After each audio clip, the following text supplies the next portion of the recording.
The lecturer strike. A number of lecturers have started to resume work, although at a slow pace, as universities crack down on those who are defiant. Joining me in studio to talk a bit about this and the state of that higher education in the country is Professor Paul Wainaina, the Vice Chancellor of Kenyatta University. Welcome to the program, Professor. Thank you very much. Thank you for finding time to be here with us.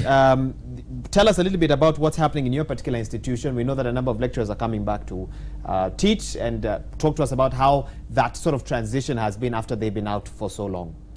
Thank you very much, Wahiga. First of all, I would like to take this opportunity to actually send my condolences to people of Solai because I come from that area myself. You come from that area? Yeah. So, Pole for what has happened.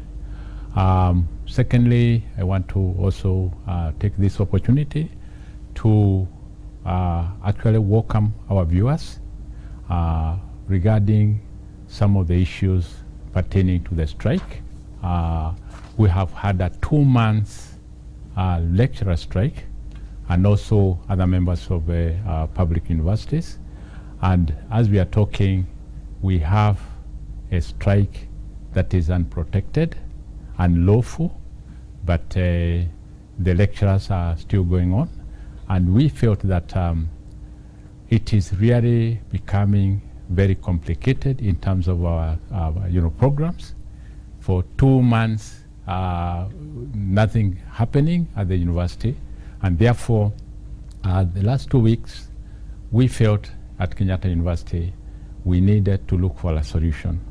So we called members of staff with their chairman, with their deans. They sat down and decided that as the negotiation continue, we needed to do something. Otherwise, we are going to be ruined as universities. And therefore, we requested the lecturers who wanted to teach to actually sign in that they are going to teach, so that these are the commitment letters. Yeah, the commitment letter to indicate that they are willing to teach as we wait for the negotiations. And they did that, and that is the time, Wahiga, we were able now to call the student from home and to tell them that we are willing to resume as the lecturer strike negotiations go on. Are you able to give us exact statistics? How many lecturers can you now say are actively teaching out of an expected number of how many? Wahiga, I cannot give a correct picture, but what I know is that as of yesterday, 60% of our programs were being taught in all our campuses. I don't know whether you know, for Parklands, where we have a law school, the lecturers said they were not going to participate in an illegal strike. Therefore, they have been teaching 100%, and the students are actually almost doing their examination. You've been forced to call in extra security. Is that an accurate depiction of what is happening at the universities and Parklands, whether it's Parklands or KU at this time? Yes, it is true, Wahiga. We had actually to make sure that the people who want to teach are going to teach without being interrupted.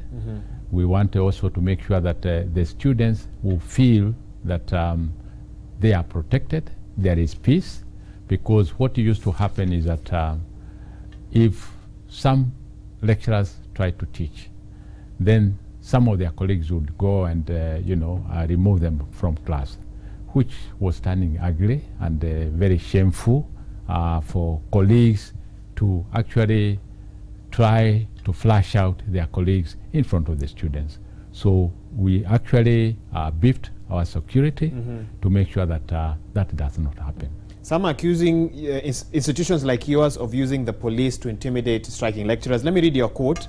WASU Secretary General Constantine Wasonga says there are police officers on the grounds of Masinde Muliro, Pwani University, KU, who have been brought in by universities to try and force striking employees back to work brutalize those who refuse and disperse peaceful assemblies. How do you respond to that? Wahiga, what I can say is this. People actually committed themselves voluntarily. They were not coerced? No, they were not coerced. No, because there was a position where you say you are willing to teach or you are not willing to teach. And the reason why we built security is because we know that both the people who want to go on strike and those who don't have a right, and they have to be protected. So we don't want the ones who have decided they want to teach to be actually molested by the others. So the security is purely to keep peace. So those who want to continue to strike, I guess, on grounds would be able to do so, or do they not have access? Actually, as we are talking now, we have a small group which is actually meeting, and so long as they are not interrupting anything, they are free to do that. This is within the premises of the KU campus on Thika Road? Yes. Okay. They are there. And they have no interaction with the police unless they choose to provoke them, in your words? Police are not inside. They are outside in case there is some problem. Okay. Yeah. What is the plan to catch up with the curriculum? Because I know 2 months means a lot of classroom time has been spent in a non-productive manner. Wahiga, the impact of the strike is really very, very, very deep, both in terms of finance and also interruption of our, programs.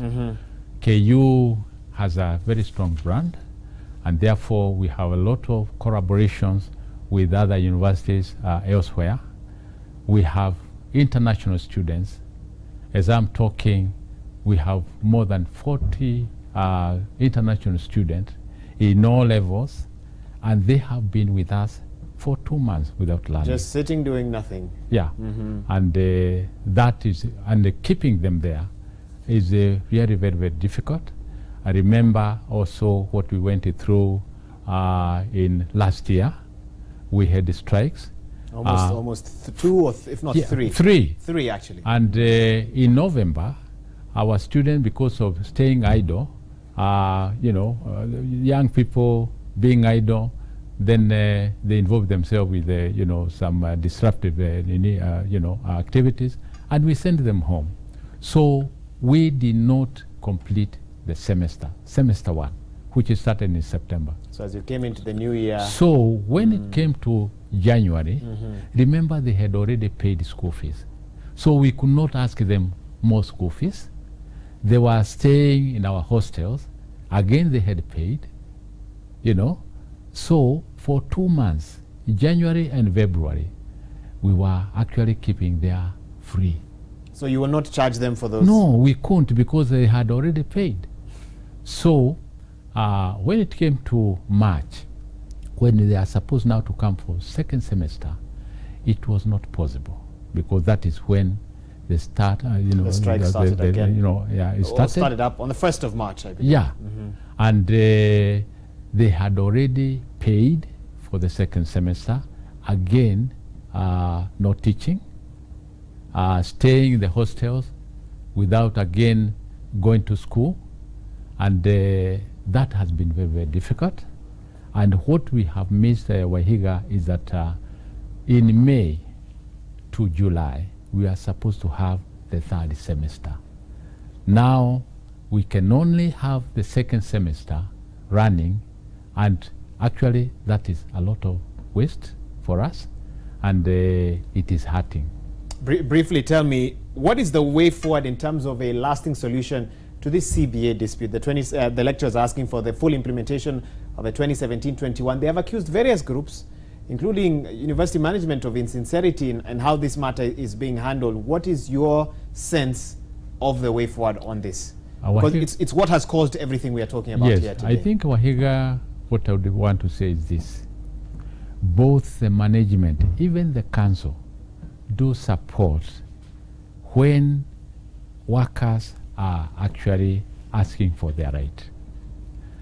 But I think where we have a problem is the manner that is actually, this is done. By who? By the lecturers or by the... I think the two sides. Okay. the unions and the government, they seem to be having a misunderstanding. I think the unions, the demands, to me, are a bit unreasonable, because we have just concluded a CBA, actually in November.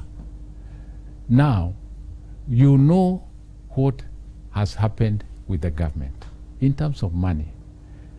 The strike that we have been having, the elections, the government does not have actually the kind of money that the lecturers are starting. You would advise them to be what, a bit more patient? A bit more patient, because this is a 4-year CBA. Yes. And we have, okay, we started in July. We have 4 years. I thought it would have been good for the government to be given a chance at least to stabilize. I'm sorry to interrupt you. They say they've given the government a chance. They say the government has been insincere, even in just sitting down to negotiate and give a counter offer. I think what do you say about that? The issue here is giving a counter offer, and here they mean monetary counter offer. There are other issues that we could discuss, but obviously the issue of salary is the key one. And for the government now to come up with a figure at this time, it was a bit difficult. Okay. Okay. I think we'll